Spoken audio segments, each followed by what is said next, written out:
There's a big difference between being a priority and being just an option. When someone truly values you, their actions leave no doubt. But when you're treated as nothing more than a backup plan, the signs begin to reveal themselves in subtle yet undeniable ways. If you've ever felt uncertain about where you stand, it's time to pay attention to the behaviors that expose the truth. The first and most telling sign that you're seen as just an option is inconsistency. It's not loud, and it's not always obvious in the beginning. It slips in quietly like a shadow, and before you realize it, you're questioning things that once felt certain. When someone truly values your presence, their consistency is what gives you peace. You don't wonder when they'll show up because they make it clear through steady effort. But when you're just an option, consistency disappears. You might feel a burst of attention one day, messages flowing, calls coming through, moments filled with charm and laughter, and then suddenly a silence so long it makes you question your worth. That gap between highs and lows isn't passion, it's convenience. It's the pattern of someone who shows up when they want something and fades away when they don't. It often feels like being on a roller coaster, but not the fun kind. You get pulled in, lifted high with affection, only to be dropped without warning. And every time you try to find the rhythm, you realize there isn't one. The truth is, inconsistency creates confusion, and confusion is the weapon of someone who doesn't see you as their choice. Because when they want you, really want you, they make it known without leaving space for doubt. But when you're an option, effort becomes selective. They'll reply when it suits them. They'll show interest when it benefits them. And when it doesn't, you're left staring at a silent screen, waiting for crumbs of attention that never last. This inconsistency also plants seeds of self-doubt. You start wondering if you said something wrong, if you weren't enough, if maybe you're asking for too much. But in reality, it's not you, it's the lack of genuine investment from their side. Someone who truly values you doesn't let you wonder where you stand because they give you consistency, not confusion. The irregular effort is not about being or busy or distracted. It's about priorities. And when you're just an option, you're not at the top of that list. Another way inconsistency shows up is through broken promises. They say they'll call, but the phone never rings. They plan to meet, but something always comes up. You're given just enough to stay, but never enough to feel secure. That's the game of someone who wants the comfort of keeping you around without the responsibility of committing. And you feel it deep down every time you're left waiting, every time their words don't match their actions. What makes this so damaging is how it affects your energy. You start adjusting yourself to fit their rhythm, lowering your expectations, teaching yourself to settle for less. You convince yourself that least they reached out, or least they came back. But that's not love, that's survival. True connection doesn't leave you on edge, wondering when you'll matter again. It doesn't make you measure affection in moments that come and go like the wind. Consistency is proof of intention. And when it's missing, the message is clear: you're not the priority, you're just the option. And the longer you ignore it, the more you trade your peace for their convenience. The second sign that you're seen as just an option is when you're kept around without commitment. It's the feeling of being close enough to touch, yet never close enough to hold. You're there, present, available, but the security of something real is always out of reach. This isn't about patience or taking things slow. It's about someone deliberately keeping you in a gray zone where they enjoy your company, your attention, your presence, but without offering the clarity or assurance that comes with commitment. You're left in a constant state of waiting, always hoping the connection will deepen, while in reality it's being carefully kept shallow. It often feels like being caught in a loop. Sweet words and tender moments make you believe something real is building. Yet whenever the conversation shifts toward commitment or defining the relationship, the energy changes. Suddenly there are excuses. I'm not ready. Let's not rush. or the subtle avoidance of the subject altogether. They want the perks of having you without the responsibility of choosing you. And in that space, you're neither fully in nor completely out. You're tethered by the smallest string, just strong enough to keep you from walking away, but never strong enough to pull you closer. What makes this so deceptive is that you're given enough attention to keep believing. They might check in from time to time, make plans that sometimes happen and sometimes don't, and even speak words that sound like promises. But the promises never materialize. You're held in a holding pattern, orbiting their life, never allowed to land. And while you wait, they live freely, keeping doors open, exploring options, knowing you'll still be there whenever they want you. Being kept without commitment also takes a toll on your confidence. You begin to wonder why you're not enough to be chosen fully. You start comparing yourself, imagining invisible competition, thinking maybe if you did more, gave more, proved more, you'd finally secure a place in their heart. But the truth is, it's not about your worth. It's about their choice. And their choice is to enjoy your presence without giving you the respect of clarity. This halfway space feels like comfort for them, but chaos for you. They don't lose anything because they know you're around. But you lose time, energy, and emotional stability by waiting for something that never fully arrives. It's like being given a chair to sit on, but the legs are too short. No matter how you try to balance, you'll eventually fall. And that fall is the reality of being kept as an option. What's important to realize is that commitment isn't complicated when someone truly values you. It doesn't need endless hesitation or constant excuses. When someone wants you, they claim you not with words alone, but with actions that back those words up. The absence of commitment, paired with the presence of excuses, is the clearest indicator that you're not being chosen. You're being kept. And being kept isn't love, it's a cage disguised as closeness. The third sign that you're being seen as just an option is when you're constantly pushed down the list of priorities.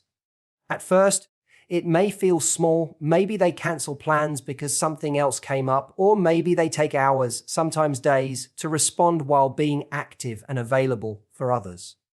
But over time, the pattern becomes undeniable. You realize you're not the first call they make when something happens. You're not the one they rearrange their schedule for, and you're not the person they choose when choices are being made. You're there, yes, but never at the top.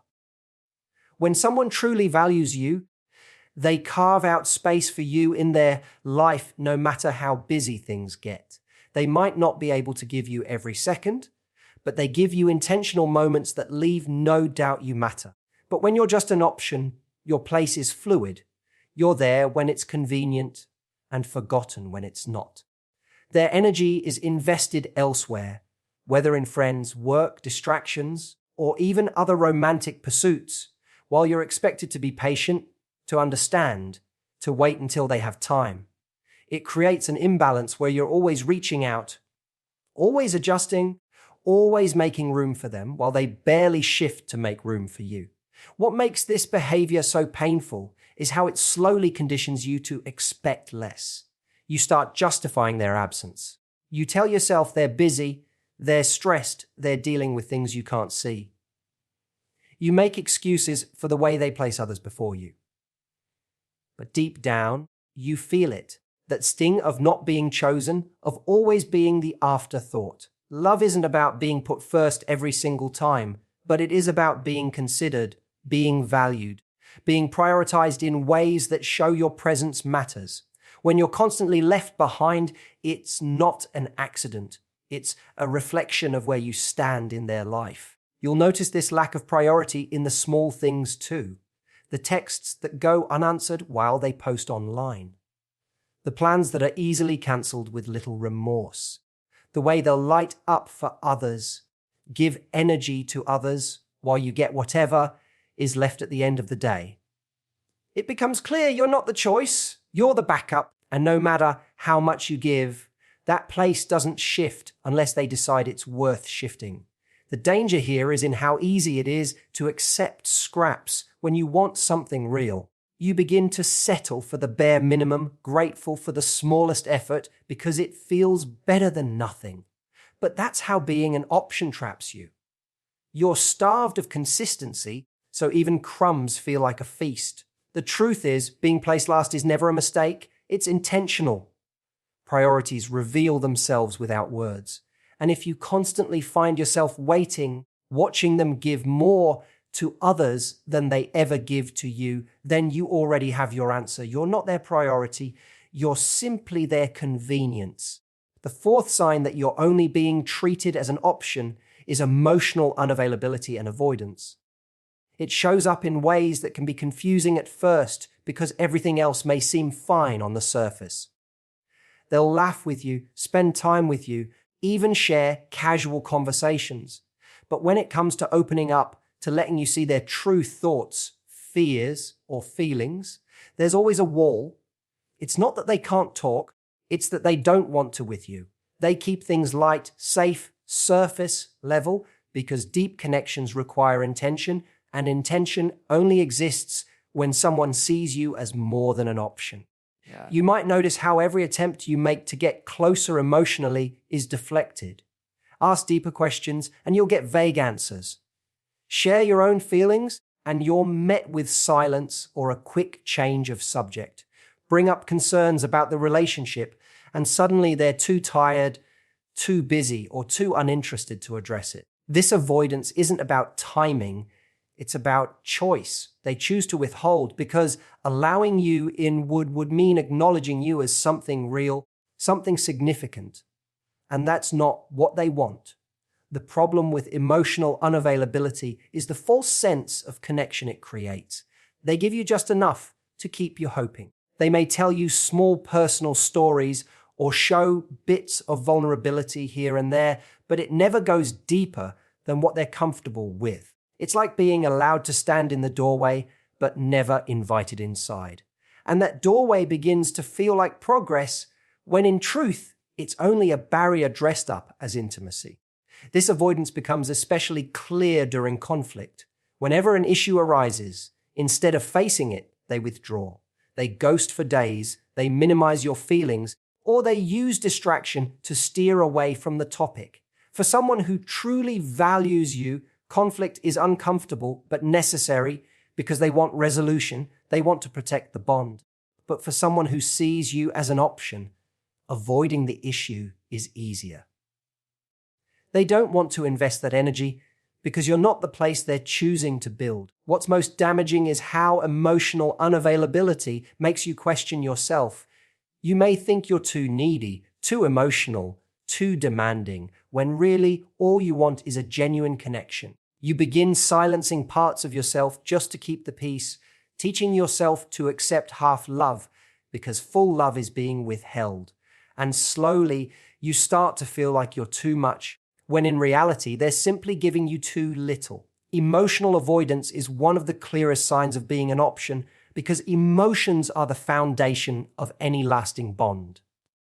Without openness, without depth, there's no real closeness, only moments strung together to pass the time. When someone truly values you, they let you see them, even the messy, vulnerable parts, because they trust you with their truth. But when you're just an option, that door never opens. And no matter how long you wait, you'll always be on the outside looking in. The fifth sign that you're only being treated as an option is when their interest in you appears only when it's convenient. It's the kind of attention that feels bright and consuming in the moment, but it always arrives on their terms. When they're bored, lonely, or in need of comfort, suddenly you're the center of their world. But when they're busy, distracted, or simply uninterested, you fade into the background as if you were never there. This hot and cold pattern doesn't come from love or genuine care. It comes from using your presence to fill a temporary void. It often begins with sudden bursts of energy. They'll message you late at night, call you unexpectedly, or shower you with affection when nothing else is occupying their time. In those moments, it feels real, it feels alive, like maybe things are finally shifting. But once they've gotten what they wanted, Your attention, your comfort, your validation, they pull back. Days pass with no word, no effort, no consistency. You're left wondering what changed, replaying the last conversation, trying to figure out if you said something wrong, when in truth, nothing changed at all. Their interest was never steady, it was conditional, based only on their convenience. This type of behavior leaves you in constant uncertainty. You never know when they'll reach out or when they'll vanish. You become conditioned to wait, to keep your phone nearby, to jump at the sound of a notification just in case it's them. And when they finally appear, the excitement rushes in, washing away the frustration of being ignored. That cycle is what keeps you hooked. Moments of attention feel like reward after long stretches of silence. But rewards that come at someone else's convenience are not love, they're control. Another layer of this is how they show up only when something benefits them. Maybe they lean on you when they need emotional support, when they're going through something difficult, or when they crave validation. Yet when you need the same in return, they're nowhere to be found. It's not mutual, it's one-sided, because their presence depends on their needs, not yours. And slowly, you begin to realize you're not a partner in their life.